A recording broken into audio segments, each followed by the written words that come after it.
నమస్తే, welcome to Sakshi digital. నేను మీ కృష్ణబాల. Hi friends, ఈరోజు బెంగళూరు నుంచి ఒక సూపర్ కామెడీ న్యూస్ వచ్చింది. ఊహించండి, మీరు కాఫీ షాప్కి వెళ్ళి 2 మింట్ లెమనేడ్లు ఆర్డర్ చేస్తే బిల్లో గ్యాస్ క్రైసిస్ ఛార్జ్ అని 5% ఎక్స్ట్రా ఫీ వస్తుంది. అవును, లెమనేడ్కి గ్యాస్ క్రైసిస్. ఇదేమిటి బాబు, లెమన్ను గ్యాస్పై మరిగించి ఇచ్చారా లేదా లెమనేడ్లో కార్బోనేటెడ్ గ్యాస్ ఉపయోగించారా?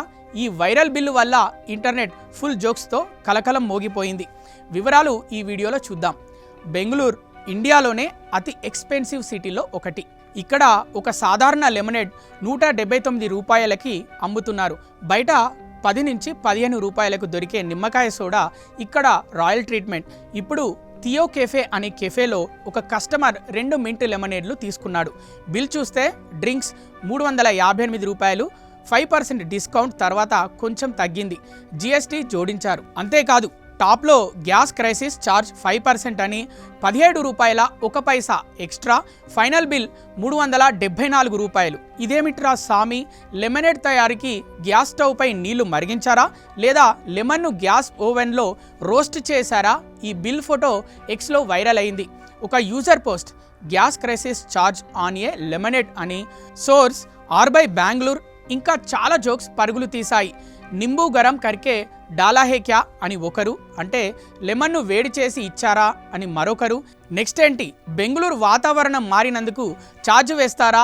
అహాహా, బెంగళూరు వాళ్ళకి రెయిన్ రాగానే మాన్సూన్ ఫీ వస్తుందేమో అని మరొకరు. ఇకపై కాఫీకి బ్రూయింగ్ గ్యాస్ ఛార్జ్, చాకి స్టవ్ గ్యాస్ ఫీ అంటారేమో.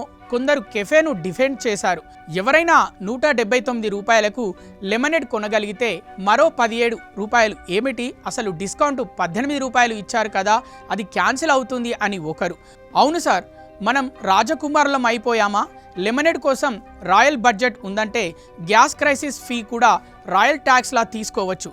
ఇప్పుడు రియల్ రీజన్ ఏంటంటే మధ్యప్రాచ్య యుద్ధం వల్ల హర్ముజ్ జలసంధి బ్లాక్ అయింది. ఇండియాకి 90% ఎల్పిజి ఇక్కడి నుంచే వస్తుంది. సప్లై డిస్టర్బ్ అయ్యింది. రెస్టారెంట్లు, హోటల్స్లో గ్యాస్ స్కార్సిటీ ఫీల్ అవుతోంది. పానిక్ బయింగ్ మొదలైంది. ప్రభుత్వం చెప్పింది పూర్తి షార్టేజ్ లేదు, హౌస్ హోల్డ్లకు ప్రాధాన్యత ఇస్తున్నాము.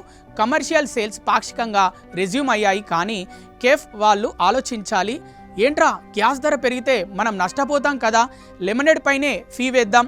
Brilliant idea. ఇకపై బిల్లులో oil crisis fee, water shortage charge, air pollution tax అన్నీ వస్తాయేమో. ఊహించండి, భవిష్యత్తులో బెంగళూరు కేఫ్లో బిల్ ఇలా ఉంటుంది. ఐస్ క్రీమ్కి గ్లోబల్ వార్మింగ్ ఛార్జ్, సలాడ్కి వరల్డ్ హంగర్ ఫీ, చాక్లెట్కి కోకో షార్టేజ్ సర్ఛార్జ్. కస్టమర్ అడిగితే, సార్ ప్రపంచం మొత్తం క్రైసిస్లో ఉంది, మీ లెమనేడ్ మాత్రం సేఫ్ కాదు అంటారు. అహాహా, ఇది బెంగళూరు స్టైల్ ఇన్నోవేషన్. ఫ్రెండ్స్, ఈ ఘటన మనకు ఒక విషయం చెప్తోంది. ఏదైనా క్రైసిస్ వచ్చినప్పుడు కొందరు దాన్ని బిజినెస్ అవకాశంగా చూస్తారు. మీరు ఏమనుకుంటున్నారు? ఈ గ్యాస్ క్రైసిస్ ఫీ సరైనదా లేదా ఓవర్ రియాక్షనా? కామెంట్స్లో చెప్పండి.